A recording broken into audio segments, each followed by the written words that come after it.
தமிழக முதலமைச்சரின் 52வது பிறந்தநாள் விழாவையொட்டி உதகை அரசு சேட் மகப்பேறு மருத்துவமனையில் மாவட்ட செயலாளர் பாமா ரமேஷ் தலைமையில் இன்று பிறந்த குழந்தைகளுக்கு தங்க மோதிரம் வழங்கியும் 5000த்திற்கும் மேற்பட்ட பொதுமக்களுக்கு அன்னதானம் வழங்கியும் பிறந்தநாள் விழாவை கோலாகலமாக கொண்டாடினர். தமிழக வெற்றிக் கழகத்தின் தலைவரும் தமிழக முதலமைச்சருமான ஜோசப் விஜயன் 52வது பிறந்தநாள் விழாவையொட்டி தமிழகம் முழுவதும் அக்கட்சியினர் கோலாகலமாக கொண்டாடி வருகின்றனர். இதன் ஒரு பகுதியாக நீலகிரி மாவட்டம் உதகையில் மாவட்ட செயலாளர் பாமா ரமேஷ் மற்றும் பொறுப்பாளர் ரமேஷ் தலைமையில் உதகை சேரிங் கிராஸ் பகுதியில் உள்ள காந்தி சிலைக்கு மாலை அணிவித்து மரியாதை செலுத்தி நகரின் முக்கிய வீதிகள் வழியாக கொட்டும் மழையில் பேரணியாக சென்று பொதுமக்களுக்கு இனிப்பு வழங்கினர்.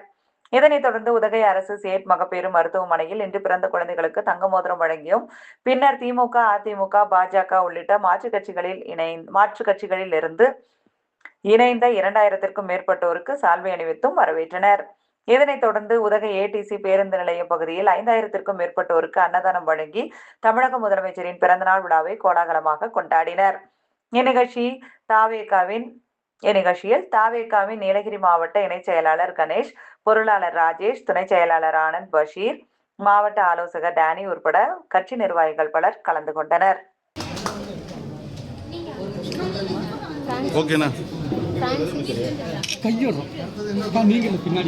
வேலூர் ஒன்றிய செயலாளர் திரு RS மணி மற்றும் நிர்வாகிகள் அவர்களை மேற்கொண்டு